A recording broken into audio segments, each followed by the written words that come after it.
इन्नल हम्दुलिल्लाह नहमदुहु व नस्तईनुहु व नस्तगफिरुह व नु'मिनु बिही व नतवक्कलु अलैहि व नऊज़ु बिल्लाहि मिन शुरूरि अनफुसिना व मिन सय्यिआति अअमालिना मन यहदिहिल्लाहु फला मुदिल्ल लहु व मन युद्लिलहु फला हादिय लहु व अशहदु अन ला इलाहा इल्लल्लाह वहदहु ला शरीका लहु व अशहदु अन्न मुहम्मदन अब्दुहु व रसूलुहु या अय्युहल्लज़ीना आमनु तक़ुल्लाहा हक़्क़ तुक़ातिहि व ला तमूतुन्न इल्ला व अंतुम मुस्लिमून या अय्युहन्नासु तक़ू रब्बकुमुल्लज़ी ख़लक़कुम मिन नफ्सिन वाहिदह व ख़लक़ मिनहा ज़ौजहा व बस्स मिनहुमा रिजालन कसीरन व निसाअ वत्तक़ुल्लाहा अल्लज़ी तसाअलून बिही वल अर्हाम इन्नल्लाहा काना अलैकुम रक़ीबा या अय्युहल्लज़ीना आमनु तक़ुल्लाहा व क़ूलू क़ौलन सदीदा युस्लिह लकुम अअमालकुम व यग़फिर लकुम ज़ुनूबकुम व मन युतिइल्लाह व रसूलहु फ़क़द फ़ाज़ फ़ौज़न अज़ीमा अम्मा बाद फ़इन्न खैरल हदीस किताबुल्लाह व खैरल हदी हदी मुहम्मद सल्लल्लाहु अलैहि वसल्लम व शर्रल उमूरि मुहदसातुहा व कुल्लु मुहदसतिन बिदअह व कुल्लु बिदअतिन ज़लालह व कुल्लु ज़लालतिन फिन्नार औज़ु बिल्लाहि मिनश शैतानिर रजीम बिस्मिल्लाहिर रहमानिर रहीम या बुनय्या इन्नहा इन तकु मिस्क़ाल हब्बतिन मिन खरदलिन फ़तकुन फ़ी सख़रतिन औ फ़िस समावाति औ फ़िल अर्दि यअति बिहल्लाह इन्नल्लाह लतीफ़ुन ख़बीर व क़ाल नबी सल्लल्लाहु अलैहि वसल्लम या गुलाम सम्मिल्लाह व कुल बियमीनिक व कुल मा यलीक व कुल मिम्मा यलीक। मोहतरम सामिईन, मैं सबसे पहले उस अल्लाह वहदहु ला शरीका लहू की तारीफ़ बयान करता हूँ जो सारी कायनात का खालिक, राज़िक, हकीकी माबूद है। वही इबादत के लायक है, उसकी इबादत में ज़र्रा बराबर कोई शरीक नहीं। उसके बाद लाखों करोड़ों दरूद सलाम नाजिल हो तमाम अंबिया किराम पर, खुसूसन हमारे और आपके आखिरी नबी जनाब मोहम्मद रसूलुल्लाह सल्लल्लाहु अलैहि वसल्लम पर। हजरात, मेरे जो इस खुतबे का उन्वान है वो ये है कि तरबियत औलाद। यकीनन ये उन्वान बहुत ही हसास है। हम इस चीज को सुनते भी हैं और बहुत सी मर्तबा सुन चुके हैं, बचपन से लेकर अभी तक सुनते आए, लेकिन सुनने के बाद हमने कितना अमल किया उस चीज को हमें देखना है। हमने सुन तो लिया, लेकिन क्या एक कान से सुन के उड़ा दिया, दिमाग में दाखिल किया, मस्जिद से बाहर गए उसको निकाल दिया, या फिर हमने अपने दिलो दिमाग के अंदर उस चीज को बिठाया और उस पर अमल किया। ये सवाल मुझसे और आपसे है कि हमने इस पर कितना अमल किया। लिहाजा जरूरत इस बात की है कि जब हम इस चीज को सुने तब हम अपनी जिंदगी में इसको नाफिज करें और उसको अपनी अमली जिंदगी में प्रैक्टिकल करें। हजरात, औलाद ये अल्लाह रब्बुल आलमीन की बहुत बड़ी नेमत है और वहीं पर ज़हमत भी है। औलाद हमारी जन्नत भी है और जहन्नम भी है। यही औलाद बुढ़ापे की लाठी भी है और हमारे मरने के बाद सदक़े जरिए का भी काम करती है। अल्लाह रब्बुल आलमीन की ये बहुत बड़ी नेमत है। आप इस नेमत का जिक्र उस इंसान से पूछिए जिसने शादी की 4-5 साल के बावजूद उसको कोई औलाद पैदा नहीं हुई। वो डॉक्टरों के पास जाता है, जो उसको कहा जाता है उस पर वो अमल करता है, और अगर जिसका ईमान कमजोर हो वो सीधा शिर्क के दरवाजे तक भी पहुंच जाता है। औलाद यकीनन ये एक अल्लाह रब्बुल आलमीन की बहुत बड़ी नेमत है। और अंबिया किराम अलैहिस्सलातु वस्सलाम अपनी दुआओं में अल्लाह रब्बुल आलमीन से औलाद को मांगा करते थे, जैसे कि हज़रत इब्राहिम अलैहिस्सलातु वस्सलाम की दुआ, रब्बी हबली मिनस सालिहीन, या अल्लाह रब्बुल आलमीन मुझे नेक औलाद अता फरमा। और हज़रत ज़करिया अलैहिस्सलातु वस्सलाम भी जो है अल्लाह रब्बुल आलमीन से दुआएं मांगा करते थे। कुरान ने वहीं पर कहा अल मालु वल बनून, के माल और बेटे ये दुनिया की जीनत है, दुनिया की खूबसूरती है। लेकिन वहीं पर जहां अल्लाह रब्बुल आलमीन ने औलाद की नेमत से नवाजा है, वहीं पर माँ बाप के ऊपर कुछ जिम्मेदारी पर आयत की है। अल्लाह के रसूल सल्लल्लाहु अलैहि वसल्लम ने फरमाया कुल्लुकुम राइन व कुल्लुकुम मसऊलुन अन रइयती, कि हर एक इंसान से उसकी जिम्मेदारी के बारे में पूछा जाएगा। मर्द से उसकी औरत, उसके बच्चे के बारे में पूछा जाएगा, औरत से मर्द, उसके घर, उसकी औलाद के बारे में पूछा जाएगा।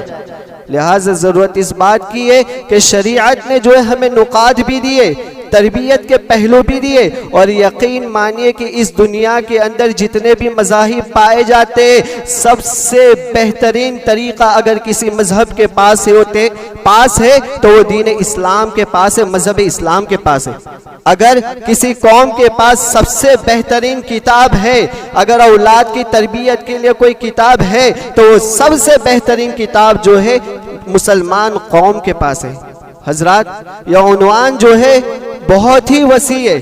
अगर हम इस खुतबे के मुख्तसर वक्त में अगर हम कहना चाहे, उसको बयान करना चाहे, लेकिन बयान नहीं कर सकते। लेकिन जो बुनियादी नुकात है मैं आपके सामने उसको वाज़ेह करने की कोशिश करूँगा। अल्लाह रब्बुल आलमीन से दुआ गो कि अल्लाह रब्बुल आलमीन मुझे कुरान और अहादीस की रोशनी में बात कहने की तौफीक अता फरमाए, और अल्लाह रब्बुल आलमीन मेरी ज़ुबान में वो तासीर पैदा कर दे जो रसूलुल्लाह सल्लल्लाहु अलैहि वसल्लम की ज़ुबान में हुआ करती रहे, और रसूलुल्लाह सल्लल्लाहु अलैहि वसल्लम की गुफ्तगू का जो अंदाज था वो अल्लाह रब्बुल आलमीन मेरी गुफ्तगू में वो तासीर पैदा करे, आमीन। और कहने वाले को कहने से ज़्यादा और सुनने वाले को सुनने से ज़्यादा अमल करने की तौफीक अता फरमाए। रब्बी ज़िदनी इल्मा रब्बी इश्रह ली सदरी व यस्सिर ली अमरी वहलुल उक़दतम मिन लिसानी यफ़क़हू क़ौली। हज़रात, जैसा कि मैंने आपके सामने कहा कि इस खुतबे के अंदर सारी चीज़ों को वाज़ेह करना नामुमकिन सा है, लेकिन वहीं पर कुरान अल्लाह रब्बुल आलमीन का कलाम है और बहुत ही जामे। मैं सिर्फ आपके सामने एक मिसाल पेश करूंगा, उस चीज़ को आप अपनी ज़िंदगी में नाफिज करिए। कहीं अकेले पर बैठिए और उसको सोचिए कि इस मिसाल के अंदर अल्लाह रब्बुल आलमीन ने पूरी औलाद तरबियत के बारे में कहा है। अल्लाह रब्बुल आलमीन ने सूरह बकरा के अंदर कहा निसाउकुम हर्सुल लकुम, औरत तुम्हारी खेतियाँ है, औरत तुम्हारी खेतियाँ है। सिर्फ इस नुक्ते के बारे में जाके आप अकेले जाके गौर व फिक्र करो कि किसान जब खेत करता है तब कौन कौन सी चीजों को अमल में लाता है। सबसे पहले तो वो जमीन को हमवार करता है, जमीन को अच्छी ढूंढता है, उसके बाद अच्छे बीज डालता है, खाद डालता है, उसके बाद जो है अल्लाह रब्बुल आलमीन पर वो भरोसा करता है। किसान जो रद्द अमल जो अमल करता है उस पर गौर व फिक्र करो, आपको औलाद की तरबियत का नुक्ता मिल जाएगा। हजरात, और जो मैं आपके सामने मुफस्सल नुकात में रोशनी डालने की कोशिश करूंगा। सबसे पहला नुक्ता ये है कि जब औलाद 2 या 3 साल की हो जाती है तब हमारे जहन में ये बात आती है कि औलाद की तरबियत अब कैसे की जाए, नुकात कौन कौन से रहने चाहिए, उस पर अमल कैसे किया जाए।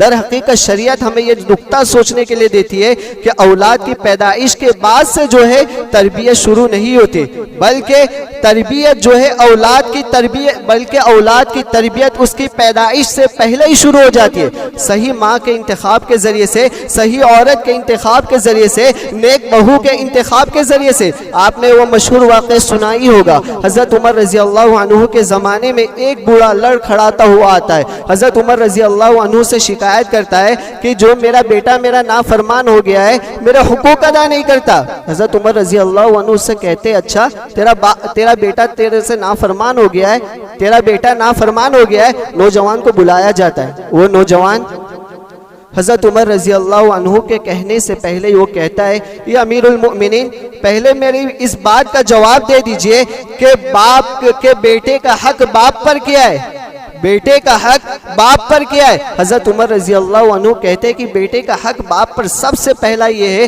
कि उसके लिए सही माँ का इंतखाब किया जाए, उसके लिए सही माँ का इंतखाब किया जाए। नंबर 2 कि उसका अच्छा सा नाम रखा जाए। नंबर 3 कि उसकी तरबियत में जोर लगाया जाए, मेहनत की जाए। तो वो लड़का कहता है जो ये मेरा बाप मेरी शिकायत लेकर आया है, ये मेरा बाप जो मेरी शिकायत लेकर आया है, सबसे पहले तो उसने मेरे लिए अच्छी माँ का इंतखाब नहीं किया और मेरा नाम अच्छा नहीं रखा। उसका नाम उसने रखा था गोबरीला, यानी कि एक बड़ा सा काला कीड़ा रहता है जो गोबर के अंदर रहता है, गोबर को खाते रहता है। तीसरी चीज कि उसने मेरी तरबियत में कुछ भी मेहनत नहीं की, मुझे कुरान नहीं सिखाया, अहादीस की तालीम नहीं दी। हजरत उमर फारूक रजी अल्लाह अन्हु कहते हैं कि पहले उसके बाप से कहते हैं कि पहले तो तूने इसकी नाफरमानी की है, बाद में इसने नाफरमानी की। और यकीनन जो है बाप पहले रहता है और बेटा तो बाद में आता है। और इसी तरह से देखिए अल्लाह के रसूल सल्लल्लाहु अलैहि वसल्लम ने क्या कहा, तुनकाहुल मरअतु लिअरबा वली मालिहा वली हसबिहा वली जमालिहा वली दीनिहा फज़फर बिज़ाति दीनी तरिबत यदा, के लोग 4 चीजों की बुनियाद पर निकाह करते। पहली चीज खूबसूरती की बुनियाद पर, मालदारी को देखकर, और जो है खानदानों को देखकर, और दीन को देखकर। और यकीनन अल्लाह के रसूल सल्लल्लाहु अलैहि वसल्लम ने कहा फज़फर बिज़ाति दीन, दीनदारी को अपनी निकाह में तरजीह दो, दीनदार लड़की से शादी करो। आज हमारा मामला देखिए कि हर चीज पूछते कि वाह के मालदार लड़की है, खूबसूरत लड़की है, बहुत ऊंचा खानदान है, लेकिन हम जो है नमाज के बारे में उससे सवाल नहीं करते, दीन के बारे में उससे सवाल नहीं किया जाता है। अल्लाह के रसूल सल्लल्लाहु अलैहि वसल्लम ने कहा कि अगर तुम कामयाबी हासिल करना चाहते हो तो अपने लिए अपनी निकाह में नेक बीवी को तलाश करो। और यकीनन बाप को भी हुक्म देते हुए कहा कि अगर तुम्हें नेक रिश्ता मिलता है, अगर तुम्हें नेक रिश्ता मिलता है तो तुम उसकी शादी करा दो, अगर तुम ऐसा नहीं करोगे तो जमीन में फसाद बर्पा कर दो। क्यों इतनी अहमियत दी गई है? इसलिए कि एक माँ जो है अपने बच्चे के साथ बहुत ही ज्यादा वक्त गुजारती है, बहुत ही ज्यादा रहती है एक माँ, और उसके असरात उसकी जिंदगी पर मुरतब होते। अगर हम चाहे कि अगर हमने मालदार औरत को ला लिया, अगर खूबसूरत लड़की को लेके आ गए, बहुत ऊंचे खानदान वाली है उसको लेकर आ गए, लेकिन वो बेदीन है, दीनदार नहीं है, तो नतीजा ये होगा कि 2 साल की उम्र के अंदर जो है वो लड़की अपने बेटे को मोबाइल दे देगी, गाना सुनाएगी और जो है पिक्चरें दिखाएगी। नतीजा ये होगा कि 3 साल की उम्र में पहुंचेगा और वो लड़का कहेगा, वो बच्ची कहेगी अब्बू जान मुझे वो हीरोइन पसंद है, लड़का कहेगा कि वो मुझे हीरो पसंद है। और नतीजा ये होगा कि जब ईद आएगी बच्चा कहेगा कि उस मूवी के अंदर वो हीरो जो है वो कपड़ा पहनता है, मुझे वो टी शर्ट पसंद है, वो कपड़ा पसंद है। अगर दीनदार खातून है तो क्या होगा, उसकी तरबियत की जाएगी। आप देखिए इस दुनिया के अंदर हजारों वाक़यात है कि बाप जो है शराबी है, जिनाखोर है, जुआखोरी है, बदकार है, लेकिन माँ दीनदार है तो उसने अपने बच्चों का मुस्तकबिल रोशन कर दिया। तो लिहाजा सबसे पहला नुक्ता ये कि अपने लिए माँ का सही इंतखाब, लड़की का नेक लड़की का इंतखाब करें। नंबर 2 अपने लिए अल्लाह रब्बुल आलमीन से हर वक्त दुआ मांगे कि अल्लाह रब्बुल आलमीन हमें शैतान के शर से बचा। इसलिए देखिए शरीयत हमें ये नुक्ता नजर देती है कि जब बीवी बिया, जब मर्द और औरत जब हम बिस्तरी करते हैं उस वक्त कौन सी दुआ पढ़ी जाती है? अल्लाह के रसूल सल्लल्लाहु अलैहि वसल्लम ने हमें जो दुआ सिखाई, अल्लाहुम्मा जन्निबना शैतान व जन्निबी शैतान मा रज़क़तना, या अल्लाह रब्बुल आलमीन हम दोनों को शैतानों से महफूज रख, हम दोनों को शैतानों से महफूज रख, और जो मेरी आने वाली औलाद है उसको भी शैतान से महफूज रख। सोचिए अभी से दुआ हो रही है, औलाद पैदा नहीं हुई लेकिन अभी से जो है अभी से तरबियत का सिलसिला शुरू हो रहा है। और यकीनन जो है बचपन में शैतानों की और इंसानों की भी नजर बद बहुत ज्यादा लगा करती है।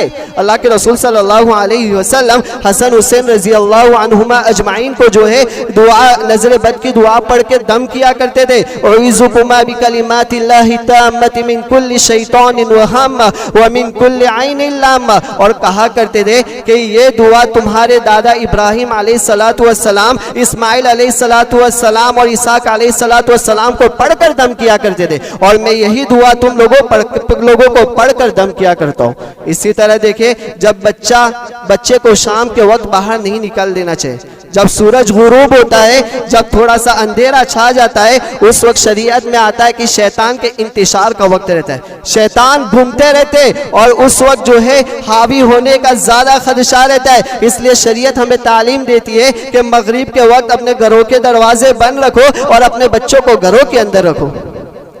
इसी तरह तीसरी तालीम, जब हमने हम बिस्तरी कर ली, उसके बाद हमें अल्लाह रब्बुल आलमीन से दुआ करना चाहिए, अल्लाह रब्बुल आलमीन से दुआ करना चाहिए। आज हम में से दुआ कैसी होती है कि अल्लाह रब्बुल आलमीन मुझे औलाद, कोई लोग तो, कितने लोग तो दुआ ही नहीं करते, सिर्फ एक सिस्टम सा है, शादी की, जवान हुए, शादी की, हम बिस्तरी हुई, लड़का हुआ, खत्म। और कितने लोग तो दुआएं करते तो किस तरह के, अल्लाह रब्बुल आलमीन मुझे औलाद अता फरमा, भाई को बहन दे, बहन को भाई दे।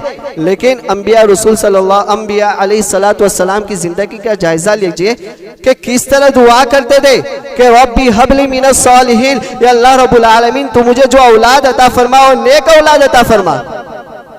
रब्बना हबली मिन अज़वाजिका व ज़ुर्रिया, कि अल्लाह रब्बुल आलमीन मुझे नेक पाकीज़ा औलाद अता फरमा, ऐसी औलाद अता फरमा जो इस्लाम पर अमल करने वाली हो, ऐसी औलाद अता फरमा जो सहाबा के किरदार के हामिल हो। आज हम में से देखिए कि हमारी दुआ कितनी रहती है, क्या हम ये दुआ करते, ये शादी से पहले, ये जो है बच्चे की विलादत से पहले सारे तरबियत के मराहिल है कि हम अल्लाह रब्बुल आलमीन से दुआ करें कि अल्लाह रब्बुल आलमीन मुझे नेक औलाद अता फरमा। उसके बाद जब औलाद हो जाती है तब 7वें दिन हम उसका अकीका करें। अगर हमारे पास माली हैसियत नहीं है, मुश्किल में, तो जब भी वक्त मिले हम उसका अकीका करें। उसके बाद उसका अच्छा सा नाम रखें। हमारे पास क्या है कि जब लड़का लड़की पैदा होते, सीधा हम गूगल का सहारा लेते, डायरेक्ट डालते इस्लामिक बेबी नेम्स। और याद रखो, माहिरीन का कहना है कि ये जितनी सारी वेबसाइट है 90% ये यहूदियों की वेबसाइट है, उसके अंदर जो है इस्लामिक नाम भी है, यहूदियों की नाम भी है, यूनानी बादशाहों के नाम भी है, रूमी बादशाहों के नाम भी है, और ऐसे ऐसे फारसियों में नाम है कि अगर तुम उनका ट्रांसलेट करने जाओ, मतलब ढूंढने जाओ, तो बेहद खतरनाक, बेहद खराब रहता है। आप अपने बच्चे का इस्लामिक नाम रखिए और ऐसा नाम रखिए जो माने खेज, मीनिंगफुल हो, क्योंकि इंसान पर नामों के असरात होते हैं, उस नाम का असर उसकी जिंदगी पर मुरतब होता है।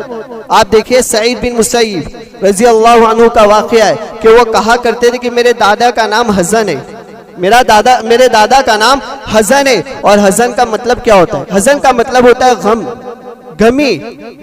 सईद भी अल्लाह के रसूल सल्लल्लाहु अलैहि वसल्लम ने उनके दादा से कहा कि ये नाम बदल दो, तो उनके दादा हज़न ने जवाब दिया कि मेरे वालिदैन ने रखा है, मेरे वालिदैन ने रखा है, छोड़ दो, ऐसे ही रहने दो। तो रसूलुल्लाह सल्लल्लाहु अलैहि वसल्लम ने कहा कि खैर तुम कह रहे हो तो छोड़ दो। सईद बिन मुसैयब रजी अल्लाह अन्हु कहते कि काश मेरे दादा ने अल्लाह के रसूल सल्लल्लाहु अलैहि वसल्लम की नसीहत मान ली होती। आज मेरे घर में हमेशा हर वक्त रंजो गम रहता है, हमेशा रंजो गम रहता है। लिहाजा जरूरत इस बात की है कि हम मीनिंगफुल, जिसका मीनिंगफुल नाम रहता है वो रखे और ऐसे नाम न रखे, क्योंकि बसा औकात देखते हैं कि हम कहते हैं कॉमन नहीं रखना है, कॉमन नहीं रखना है। अगर पूछे तो यकीनन हम कहते हैं कि अल्लाह के रसूल अल्लाह रब्बुल आलमीन को पसंदीदा नाम अब्दुल्ला और अब्दुर रहमान है। जवाब आता है बहुत कॉमन है, बहुत कॉमन है। दर हकीकत हमें जो है हर चीज़ में कॉमन नाम चाहिए, ऐसा नाम चाहिए जो समाज के अंदर न हो। क्या हम अल्लाह उसके रसूल सल्लल्लाहु अलैहि वसल्लम से मोहब्बत नहीं करते तो अल्लाह रब्बुल आलमीन को जो नाम पसंद है वो अपने नाम रखा करो। उसके बाद जो है जब बच्चे की पैदाइश है, और दूसरी बात यहाँ नुक्ता वाज़े करो कि कुरान के अंदर हमें जो भी अल्फाज मिलता है उस अल्फाज को हम रख लेते हैं। जैसे सयकुल सुफा, ये तो एक सेंटेंस है, दलील ये होती है कि कुरान में है तो अच्छा नाम है, दलील ये नहीं है, कुरान में नाम होना इस बात की दलील नहीं है कि वो अच्छा नाम है, बल्कि कुरान के अंदर नार भी है, जहन्नम भी नाम है। अपने बच्चों के नाम ऐसी रखो जो मीनिंगफुल हो, जो अच्छे हो, क्योंकि बच्चे के नाम के वजह से उसकी जिंदगी पर वो असरात मुरतब होते। उसके बाद जब औलाद पैदा हो गई, बाप को एक आइडियल बनना चाहिए। क्यों? इसलिए कि माँ सबसे पहला मदरसा है उसके लिए और बाप सबसे पहला उस्ताद है उसके लिए। और यकीनन अगर हम यकीनन गुनाहों में लज्जत ज़रूर है, गुनाहों में मिठास ज़रूर है, लेकिन अगर हम अपनी नस्लों में ईमान का जोश पैदा करना चाहते तो हमें नमाज का पाबंद बनना पड़ेगा। अगर हम अपनी औलाद में ईमान का जोश, सहाबा का किरदार देखना चाहते तो हमें दीन से ताल्लुक जोड़ना पड़ेगा। लेकिन नतीजा अगर ये हो कि जो है हम झूठ बोले और हमारे बच्चे भी झूठ बोले, क्योंकि बच्चे देखते और कैप्चर करते रहते, बचपन से वो बोलते नहीं, उसके बावजूद कैप्चर करते रहते। आपको मिसाल बताओ, आप अपने घरों के अंदर खुद देखते होगे कि जब बच्चा खेलते रहता है उस वक्त के हालात देखिए, उस वक्त के आप खुद हालात देखें कि बच्चे लोग जब खेलते रहते हैं आपस में, बाप सिगरेट पीते रहता है, उसके हाथ में क्या रहता है, उसके हाथ में पेंसिल रहती है, पेन रहता है और एक्टिंग करते रहता है, उसकी एक्शन करते रहता है उसकी। और बताओ आपको कि अगर बाप जो है अगर गुटखा खाता है, तंबाकू खाता है, मसाले खाता है, आपने देखा होगा अपने बच्चों को कि हाथ में इस तरह मसलते रहते हैं। आपने खुद इस चीज का अंदाजा लगाया होगा। अगर आपको अपनी औलाद को नेक बनाना है तो अपने आप को बदलना पड़ेगा, और दूसरी चीज जो हम बहुत बड़ी गलती करते, हम ये कहते कि लड़का अभी बच्चा तो है, लड़की अभी बच्ची तो है। आप देखिए कि अगर लड़की को शॉर्ट कपड़े पहनाए जाए, लड़के को ऐसे कपड़े पहनाए जाए जो उसके लायक नहीं है, अगर उससे कहा जाए तो क्या कहता है, अरे अभी बच्चा तो है। अगर गाली देता है तो टोकते तो कहता है अरे अभी बच्चा तो। ये हरगिज ऐसी गलती मत करो। कोई बच्चा, क्या आप मुझे बताओ, कोई बच्चा बड़ा होता है क्या? कोई बच्चा पैदा होता है तो सीधा बड़ा हो जाता है? नहीं, बल्कि बच्चा होता है। और यकीनन हम जानते कि अगर एक पौधे को रोपा जाए और उसको जिस सिमत अगर उसको लगाया जाए कि मुझे इस सिमत इस दरख्त को मोड़ना है तो उस सिमत जाएगा। लेकिन अगर बड़ा हो जाए और उसका तना मजबूत हो जाए और उसको काटने की कोशिश की जाए तो क्या होगा? उसको मोड़ने की कोशिश की जाए तो मुड़ेगा? हरगिज नहीं मुड़ेगा। शरीयत इस्लामिया हमें तालीम देती है कि बचपन से ही अपने बच्चों की तरबियत करो। देखिए अल्लाह के रसूल सल्लल्लाहु अलैहि वसल्लम के पास उमर बिन अबू सलमा रजी अल्लाह अन्हु का वाक़या होता है। अल्लाह के रसूल सल्लल्लाहु अलैहि वसल्लम के पास एक बच्चा बैठा, उमर बिन अबी सलमा रजी अल्लाह अन्हु, दस्तरख्वान लगा है, सामने खाना है और जो बच्चा है वो सीधा हाथ डाल देता है, बीच से उठाने की कोशिश करता है। अल्लाह के रसूल सल्लल्लाहु अलैहि वसल्लम फौरन उसका हाथ पकड़ लेते, कहते या गुलाम, ये मेरे बच्चे, सम्मिल्लाह, तुम खाना चाहते हो ना तो पहले बिस्मिल्लाह बोलो, वकुल भी यमीनिक, तुम खाना चाहते हो तो दाने हाथ से खाओ, वकुल मिम्मा यलीक, अगर तुम खाना चाहते हो तो जो तुम्हारे सामने है वहां से खाओ। देखिए अल्लाह के रसूल सल्लल्लाहु अलैहि वसल्लम ने कहा बच्चा नहीं कहा।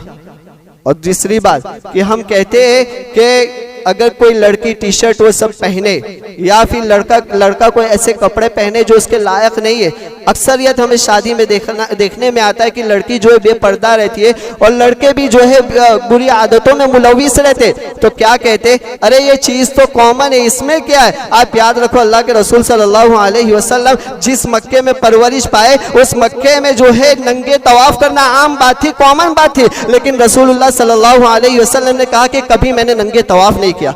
जिस जिंदगी में, जिस मक्के के अंदर अल्लाह के रसूल सल्लल्लाहु अलैहि वसल्लम ने जिंदगी गुजारी, उस मक्के में शराब पीना आम बात थी, लेकिन रसूलुल्लाह सल्लल्लाहु अलैहि वसल्लम ने कहा कि मैंने कभी शराब नहीं पी। कॉमन बात छोड़ो, हमें शरीयत इस्लामिया पे अमल करना है। उसके बाद जब बच्चे का नाम रख दिया, उसको इन सारी चीजों की तालीम दी, तब ऐसे वक्त में आता कि हम तौहीद की बुनियाद, उसके रग रग में तौहीद का खून रहना चाहिए, उसके रग रग में तौहीद रहनी चाहिए कि वो मर भी जाए तब भी शिरक न करे, वो भी औलाद रहे तब भी वो शिरक न करे। अल्लाह के रसूल सल्लल्लाहु अलैहि वसल्लम देखिए बच्चे से बचपन से ही कैसी तरबियत करे। अब्दुल्लाह बिन अब्बास रजी अल्लाह अन्हु का वाक़या देखे, अल्लाह के रसूल सल्लल्लाहु अलैहि वसल्लम की सवारी के पीछे बैठे थे और अल्लाह के रसूल सल्लल्लाहु अलैहि वसल्लम ने उनको चंद नसीहत के, उसमें से एक नसीहत ये थी, वअलम अन्नल उम्मत लव इज्तमऊ अला अन यनफऊका बिशैइन लम यनफऊका इल्ला बिशैइन क़द कतबहु अल्लाहु लक। ये मेरे बच्चे जान ले कि अगर सारी कायनात भी मिलकर तुम्हें फायदा या नुकसान पहुंचाना चाहे तो अल्लाह जितना चाहेगा उतना ही फायदा या नुकसान पहुंचेगा। और जब भी तुम्हें मदद तलब करना हो तो अल्लाह रब्बुल आलमीन से मदद तलब करो।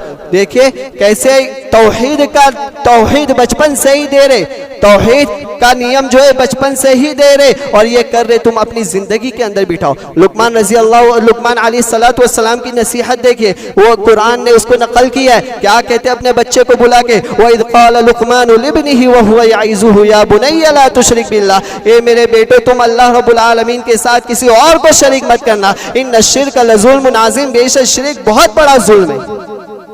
अपने बच्चे के लिए आइडल बनने के बाद उसको तौहीद का सबक दो, उसको तौहीद का सबक सिखाओ। उसके बाद स्कूल का आता नंबर, हम ऐसी स्कूल तलाश करें जहां जो है दूसरे मज़ाहिब की तालीम न दी जाती हो, दूसरे मज़ाहिब की तालीम न दी जाती हो, या अपने बच्चों का ऐसी स्कूल में दाखिला करवाए जहाँ पर किसी मजहब ही की तालीम न दी जाती हो। वरना अगर हमारे बच्चे बड़ी बड़ी स्कूलों में पढ़ते, बड़ी बड़ी इंग्लिश मीडियम में पढ़ते, बड़े बड़े इंटरनेशनल स्कूल में पढ़ते, लेकिन असल में आप अपने बच्चे को जहन्नम की तरफ ढकेलो। कैसे कि वो लोग जो है, और यकीनन दुनिया वालों ने इस बात को जान लिया है कि दावत तबलीग के लिए सबसे बेहतरीन जो जरिया है वो स्कूल है। वहाँ पर लोग अपने बच्चों की तालीम, अपने मजहब की तालीम देते। दूसरी बात, वहाँ पर आपका बच्चा हर दिन शिरक करता है, हर दिन जाकर शिरक करता है। कैसे? जो प्रेयर होती है, प्रार्थना होती है, उसके अंदर क्या होती है? जाहिर सी बात है वो स्कूल वाले, दूसरे मज़ाहिब को मानने वाले अपने माबूदाने बातिला से मदद मांगेंगे। बच्चा नतीजा क्या होता है कि वो प्रार्थना में खड़ा होता है और माबूदाने बातिला से मदद मांगता है। देखिए कहाँ कहाँ शिरक हो रहा है। उसके बाद आप खुद देखिए कि ये तो प्रार्थना का मामला हुआ, उसके बाद जब आपके घर में भी बच्चा आता है तब क्या नतीजा होता है? माबूदाने बातिला का नाम पुकारता है, उसके दिलों के अंदर अल्लाह रब्बुल आलमीन की मोहब्बत रहती ही नहीं, वो अल्लाह रब्बुल आलमीन की तौहीद को समझता ही नहीं है। जरा सोचिए, अंदाजा लगाइए कहाँ कहाँ शिरक वाक़ हो रहा है। अंदाजा लगाया कि वहां पर वो बच्चा आता है और अल्लाह रब्बुल आलमीन की तौहीद उसके दिल में नहीं रहती और दूसरे माबूदाने बातिला से जो मदद मांगते रहता है। इसका नतीजा खुद आपके अंदर भी देखोगे, आपके घराने के अंदर भी इस चीज को आप पाओगे।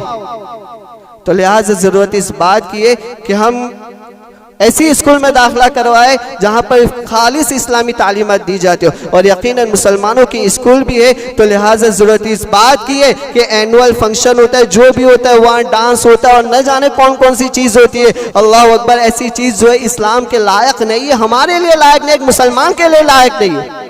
इस चीज को रखो। अगर यकीनन ये चीज एक फर्द से शुरू होती है, सारे फर्द अगर इसको निभाना शुरू करे तो फर्द से एक मजमुआ बनता है और मजमुआ से एक समाज बनता है। चाहे वो स्कूल हो, चाहे यूनिवर्सिटी हो, अगर चलती है तो बच्चों से चलती है, अगर चलती है तो स्टूडेंट से चलती है। अगर सारे पेरेंट्स लोग कह दे कि जो है हम ऐसी स्कूल में दाखिला नहीं करवाएंगे जहाँ एनुअल एक्शन जो है डांसबाजी, जहाँ पर अल्लाह रब्बुल आलमीन की नाफरमानी होती हो, तो सारे स्कूल वाले इस चीज को रोक देंगे। जहां स्कूल में नमाज पढ़ने के लिए नहीं दिया जाता, बहुत सारी स्कूलों में नमाज पढ़ने नहीं दिया जाता, और नमाज एक बुनियादी फरीजा है। हम जाकर क्यों शिकायत न करें कि हमें हमारे बच्चे को नमाज पढ़ने की इजाजत चाहिए। और जुमा के दिन कितने बच्चे लोग तो जानते नहीं है कि जुमा क्या है, और 10वीं तक पहुंच जाते जुमा का दिन क्या है, जुमा के अंदर क्या होता है, किसी को पता नहीं है। देखिए हमारे बच्चे की तरबियत। तो लिहाजा स्कूल का बहुत ही बड़ा किरदार है।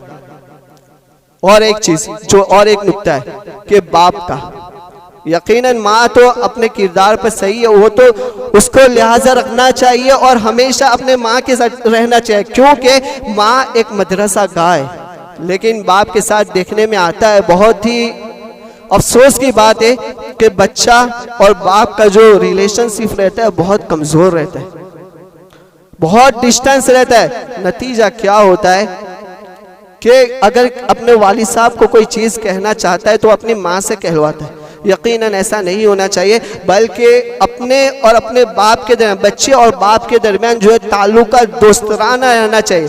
एक बाप हो, एक दोस्ताना हो, हर मुश्किल में उसके लिए काम आए हो।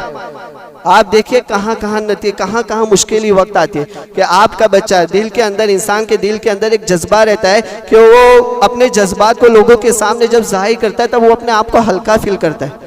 अगर हम अपने बच्चे के दोस्त नहीं बनेंगे तब क्या नतीजा होगा? वो ऐसे लोगों के पास जाएगा जो उसके गलत दोस्त थे, और अगर गैर मुस्लिमीन दोस्त रहे उसके और ऐसे मुसलमान भी दोस्त रहे जहाँ पर बिदात और खुराफात है, वो अपनी मशाकिल अपने दोस्तों के सामने देगा और उसके दोस्त लोग उसको हल बताएंगे कि फला बाबा के पास, फला मज़ार के पास जा, फला जगह जा, फला चीज़ जा, तेरी मुश्किलें हल हो जाएगी।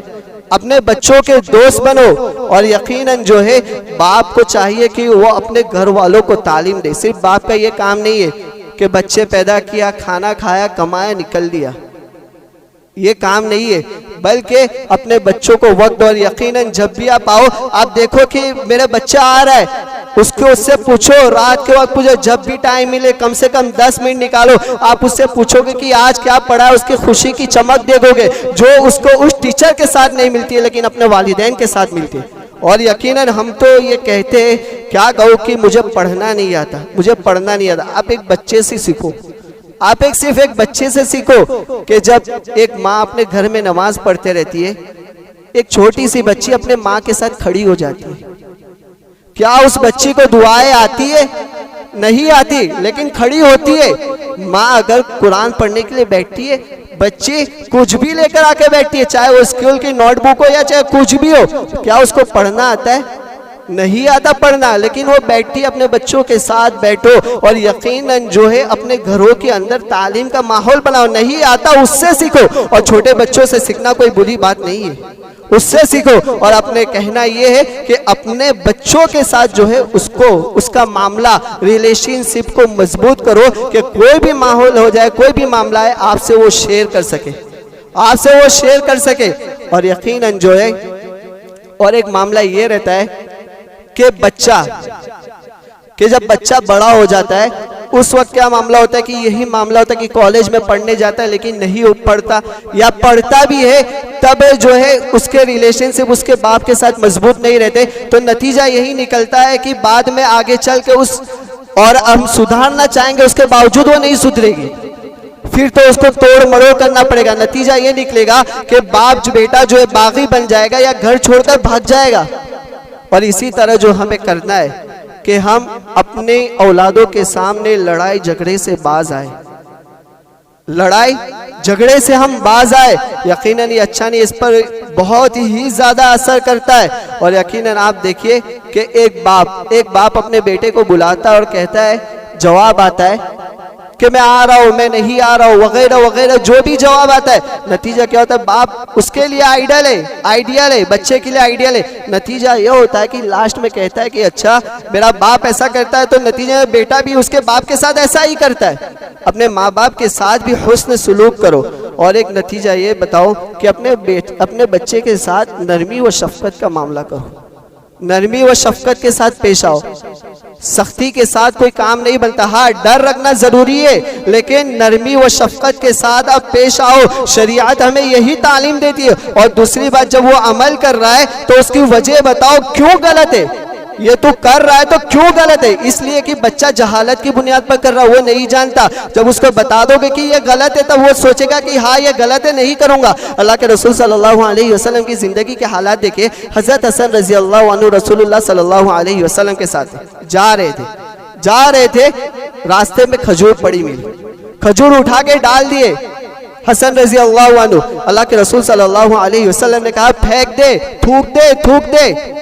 क्यों? इसलिए कि आले मोहम्मद पर सदका व ज़कात खाना हराम है, हलाल नहीं है। देखिए यहाँ पर बताया रसूलुल्लाह सल्लल्लाहु अलैहि वसल्लम ने क्या कहा कि तू थूक दे, इस खजूर को थूक दे। क्यों थूक दे? ये भी वजह बताए कि आले मोहम्मद पर जो है वो सदका व ज़कात खाना हराम है। और यकीनन एक अरबी की किताब के अंदर मैंने पढ़ा जिसका नाम अदबुल अरबी है, बहुत ही अच्छे नुकात पेश किए गए। हमें बताया गया, बहुत ही आसान नुक्ते पेश किए गए। कहा गया कि अगर आप अपने घर के अंदर मोबाइल लेके बैठो या टीवी के अंदर न्यूज़ चैनल देख रहे हो, अजान हो, टीवी बंद करके फौरन मस्जिद का रुख करो। आप देखोगे अपनी जिंदगी के अंदर कि आपका बच्चा भी जो है नमाज की पाबंदी करेगा। जब आप घर के अंदर दाखिल हो तब अस्सलामु अलैकुम कह कर दाखिल हो, और हंसते हुए मुस्कुराहट, अपनी औलाद अपने बच्चों से मुस्कुराते हुए मिलो। आप देखोगे कि आप उसकी जिंदगी में वो जब भी किसी से मिलेगा मुस्कुराहट से मिलेगा। इसी तरह जब भी वो घर के अंदर दाखिल हो तब अपने माँ बाप के साथ बैठो, टाइम निकालो, वक्त निकालो, प्यारो, मोहब्बत करो, मोहब्बत से उनका सर चूमो। नतीजा ये होगा कि आपकी औलाद भी आपकी इताअत और फरमा बरदारी करेगी। वहीं पर बीवी के साथ जो है उसके काम में हाथ बटाओ। ये नबी सल्लल्लाहु अलैहि वसल्लम की सुन्नत भी है, बीवी के साथ आप हाथ बटाओ। नतीजा ये होगा कि आपकी औलाद भी लोगों की मदद करने वाली होगी। आप अपने घर वालों के साथ हुस्न सुलूक का मामला करो, नतीजा ये होगा कि आपका औलाद भी लोगों के साथ हुस्न सुलूक करेगा।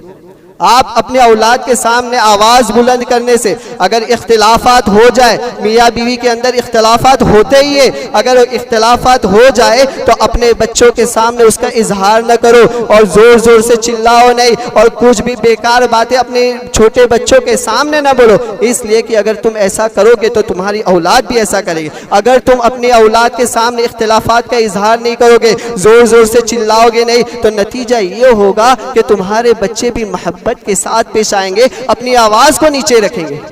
और वहीं पर हमें हुक्म दिया और उस नुक्ते के अंदर एक ये बात भी थी कि जो है अपनी औलाद को ऐसी चीज का हुक्म न दो जो तुम खुद नहीं करते। और ये हर इंसान के लिए कौल और अमल में तजाद नहीं होना चाहिए। कौल और अमल में तजाद नहीं होना चाहिए कि हम जो बोले वो करते ना हो। कौल कि तुम तो नमाज नहीं पढ़ रहे हो, अपनी औलाद को हुक्म दे रहे हो कि नमाज पढ़ो। तुम तो खुद सिगरेट पी रहे हो और अपनी औलाद को हुक्म दे रहे हो कि सिगरेट ना पियो। खुद तो शराब नोशी कर रहे हो लेकिन वहीं पर अपनी औलाद को हुक्म दे रहे हो कि शराब ना पियो। यकीनन पहले खुद अमल करो, उसके बाद अपने बेटे को हुक्म दो। उसके बाद के इंसान, माँ, एक वालिदा, एक वालिदैन बहुत गुस्से में आती है और यकीनन बच्चों से गलतियां भी हो जाती है, लेकिन ऐसे वक्त में चाहिए कि वो अपनी जुबान से बद्दुआ न करे, बद्दुआ के अल्फाज न निकाले। यकीनन रसूलुल्लाह सल्लल्लाहु अलैहि वसल्लम ने कहा कि तुम अपने लिए भी बद्दुआ ना करो, अपनी औलाद के लिए भी बद्दुआ ना करो, अपने मालों के लिए भी बद्दुआ ना करो। यकीनन दिन और रात के अंदर एक ऐसी घड़ी पाई जाती है कि उस घड़ी के अंदर दुआ कबूल हो जाती है। अगर खुदा न ख्वास्ता ऐसा हो आपने वो दुआ की और वो घड़ी वही रही तो आपकी दुआ कबूल हो जाएगी और नतीजा ये होगा कि आप रोगे और आपके बच्चे की बर्बादी का आप खुद ही सबब बने हो। तो कुछ भी हो, कैसे भी हालात तो सब्र करे, दुआ अल्लाह रब्बुल आलमीन से करे और अपने बच्चों के लिए जो है दुआ या कलेमान निकाले, बद्दुआ कलेमात से बचे। और जो आखिरी नुक्ता आपके सामने बताना चाहता हूँ जो बहुत ही अहम है, बहुत ही ज्यादा अहम है, अपने दिलों के अंदर, अपने बच्चों के अंदर गुनाहों का एहसास बाकी रखो, गुनाहों का एहसास बाकी रखो। आज जितने भी गुनाह हो रहे, सारे गुनाह इस वजह से हो रहे कि अपने दिलों के अंदर उसका एहसास बाकी ही नहीं है। देखिए, चाहे वो सोशल वेबसाइट हो, अगर हम गैर अजनबी के साथ बात करते, हमारे अंदर गुनाह का एहसास ही नहीं है कि ये जिनाकारी है, ये बदकारी है। अगर हमारे अंदर ये गुनाह का एहसास होता है कि ये जिनाकारी है, बदकारी है, तो क्या हम इस तरह करते? हमारे अंदर गुनाह का एहसास ही नहीं है। अपने अंदर गुनाहों का एहसास पैदा करो।